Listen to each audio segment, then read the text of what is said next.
తర్వాత action ready అయింది. మీకు కమ్యూనికేట్ చేస్తాం.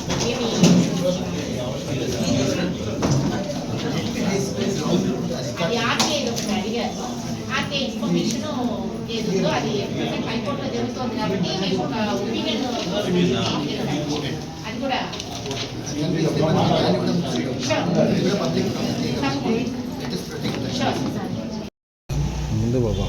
గత 3 మాసాలుగా ప్రభుత్వ ఆస్తుల పరిరక్షణ కమిటీగా ఏర్పడి కొంత ప్రయత్నం చేస్తూ వచ్చాం. వెంకటగిరిలో వివిధ ప్రాంతాలలో జరిగినటువంటి భూ కబ్జాల గురించి ప్రజల దృష్టికి, అధికారుల దృష్టికి, రాజకీయ నాయకుల దృష్టికి తీసుకువచ్చి వాటిని కాపాడేటువంటి ప్రయత్నం చేస్తూ వచ్చాం. దాదాపుగా అది చాలా వరకు విజయవంతం అవుతూ వస్తూ ఉంది పాజిటివ్గా. అందులో మొదటిది కాలేజీ విశ్వవిద్యాలయ కళాశాలకు పక్కగానే ఉన్నటువంటి సమితి స్థలం 1.32 ఎకరాల స్థలాన్ని అబ్దుల్ కరీం గారి వారసులమంటూ కొంతమంది ఇది మాదే అనేసి క్లెయిమ్ చేస్తూ ప్రయత్నం చేస్తూ వచ్చారు. వాళ్ళ వెనుకల కబ్జాదారులు తీవ్ర ప్రయత్నం చేశారు. దానికి సంబంధించినటువంటి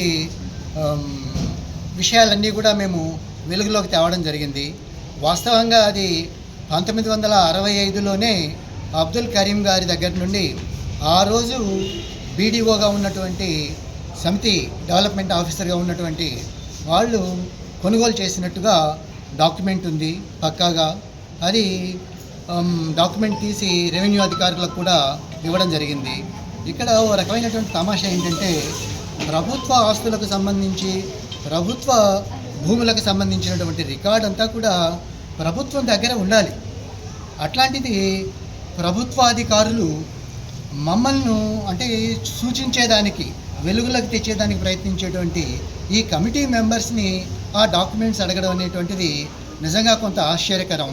అయినా కూడా మేము అన్ని విధాలుగా ప్రయత్నం చేసి ఆ డాక్యుమెంట్ తీసి రెవెన్యూ అధికారులకి చేర్చడం జరిగింది. ఇందులో ఎండిఓ గారు, ఎండిఓ ఆఫీస్ వాళ్ళు కూడా ప్రయత్నం చేసి వాళ్ళ ద్వారానే అఫీషియల్గానే ఎంఆర్ఓ గారికి చేర్చడం జరిగింది. దీని మీద పలు దఫాలుగా ఎంఆర్ఓ గారిని కలిసాం, ఆర్డీఓ గారిని కలిసాం, కలెక్టర్ దృష్టికి తీసుకెళ్ళాం, జాయింట్ కలెక్టర్ దృష్టికి తీసుకెళ్ళాం. ఈ ప్రయత్నాలన్నీ జరిగిన పిమ్మట ఇటీవల జూన్ 5వ తారీఖున రెవెన్యూ కోర్ట్ అనేటువంటిది ఏర్పాటు చేసి అక్కడ అందరినీ పిలిపించి ఎంక్వైరీ చేయడం జరిగింది. ఎవరైతే ఆ భూమిని క్లెయిమ్ చేస్తున్నారో వాళ్ళ వారసులను చెప్పుకుంటున్నటువంటి వాళ్ళ తరఫున వ్యక్తి వచ్చాడు. మా పరిరక్షణ కమిటీ సభ్యుల తరఫున 4 మెంబర్స్ వెళ్ళారు. ఎండిఓ ఆఫీస్ తరఫున 2 ఎండిఓ ప్లస్ ఏఓ కూడా వచ్చి అక్కడ ఎంక్వైరీ చేయడం జరిగింది. అది ఆ ఎంక్వైరీలో ఈ డాక్యుమెంట్స్ని, ఇక్కడ ఉన్నటువంటి ఎవిడెన్సెస్ అన్నీ కూడా ఇవ్వడం జరిగింది ఎంఆర్ఓ గారికి. ఎవరైతే వారసులమని చెప్పుకుంటున్నారో వారిని ఎంక్వైరీ చేసినప్పుడు వారు అనుభవంలో లేరని, వాళ్ళ దగ్గర డాక్యుమెంట్స్ ఏమీ లేవని చెప్పడం జరిగింది. సో ఈ ఎంక్వైరీ జరిగిన తర్వాత దాని మీద ఎంఆర్ఓ గారు యాక్షన్ తీసుకుంటామని ఆర్డీఓ గారికి తెలియజేస్తామనేసి చెప్పడం జరిగింది. ఇప్పుడే ఎంఆర్ఓ గారిని కూడా కలవడం జరిగింది. ఆమె ఆర్డర్ అయింది, మీకు కమ్యూనికేట్ చేద్దాము అనేసి చెప్పడం జరిగింది. పోతే జెడ్పీ హై స్కూల్ గ్రౌండ్కి సంబంధించి కొంత కబ్జా అయితే జరిగింది. దాన్ని చాలామంది, ఒక 5 మంది వ్యక్తులు తమ సొంతం చేసుకోవాలనేటువంటి ప్రయత్నం చేస్తూ ఉన్నారు. దాని మీద కూడా పోరాటం సాగించాలనేటువంటి నిర్ణయం తీసుకోవడం జరిగింది. దానికి సంబంధించినటువంటి రికార్డ్స్ అన్నీ కూడా సేకరించేటువంటి ప్రయత్నం చేస్తూ ఉన్నాం. రికార్డ్స్ వచ్చిన తర్వాత దాన్ని ఏ రకంగా మనం ప్రభుత్వ భూమిగా నిర్ణయించి ఆర్డర్స్ తీసుకోవాలనేటువంటిది చూద్దాము. ఈ ప్రయత్నంలో భాగంగా మేము దశల వారీగా కార్యక్రమాన్ని ఏం చేయాలనేటువంటిది నిర్ణయించుకొని ఆ రకంగా ప్రయత్నం చేద్దాం. మేము ఈ వారం చివరిలో వెంకటగిరి పుర ప్రజలకందరికీ కూడా ఇటీవల జరిగినటువంటి ప్రయత్నాలన్నీ కూడా మీడియా మిత్రులు చాలా సహకరించి ప్రజల దృష్టికి తీసుకురావడం, అధికారుల దృష్టికి తీసుకురావడం జరిగింది. మేము కూడా మా వంతు కృషిగా ప్రజలందరికీ కూడా కరపత్రాల ద్వారా తెలియజేసి సంతకాల సేకరణ అనేటువంటి ఉద్యమాన్ని చేపట్టదలిచాం.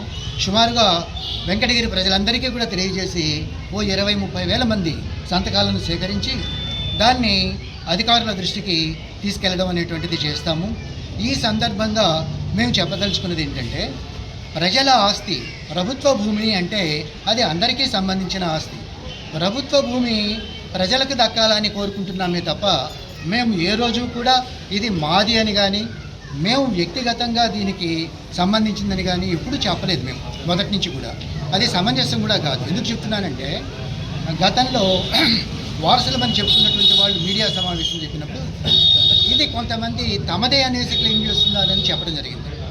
కనుక మేము చేసే పోరాటం ఈ భూమి మాది అని కాదు, ఎప్పుడు చెప్పలేదు. మాది అని ఎందుకు చెప్తాం? ఇది ప్రభుత్వ భూమి, ప్రజల ఆస్తి, ప్రజలకే దక్కాల. ప్రభుత్వ భూమిని అధికారులు, రాజకీయ నాయకులు రక్షించుకోవాల్సినటువంటి బాధ్యత ఉన్నా వాళ్ళు అలసత్వంగా ఉన్నారు కాబట్టి, ఏమరిపాటుతో ఉన్నారు కాబట్టి, సరిగా పట్టించుకోవాల్సినటువంటి తీసుకోవాల్సినటువంటి జాగ్రత్త తీసుకోవడం లేదు కాబట్టి వాళ్లకు దృష్టికి తీసుకొని వచ్చి వాళ్ళు ఏం చేయాలనో వాళ్ళ కర్తవ్యాన్ని వాళ్ళకి గుర్తు చేసేటువంటి ప్రయత్నం చేశాము, ఇంకా చేస్తాము. వెంకటగిరిలో ఉన్నటువంటి కబ్జాలన్నింటినీ కూడా వెలికితీసి అది ప్రభుత్వ పరం చేసి ప్రజలకు ఉపయోగపడేలా దాన్ని చేసేటువంటి ప్రయత్నాన్ని మేము చేస్తాము. ఈ ప్రయత్నంలో ఎలాంటి అడ్డంకులు వచ్చినా కూడా మేము సహించబోము. ఇందుకు మీడియా మిత్రులు, పౌరులు సహకరిస్తారనేసి ఆశిస్తూ ముగిస్తుంది.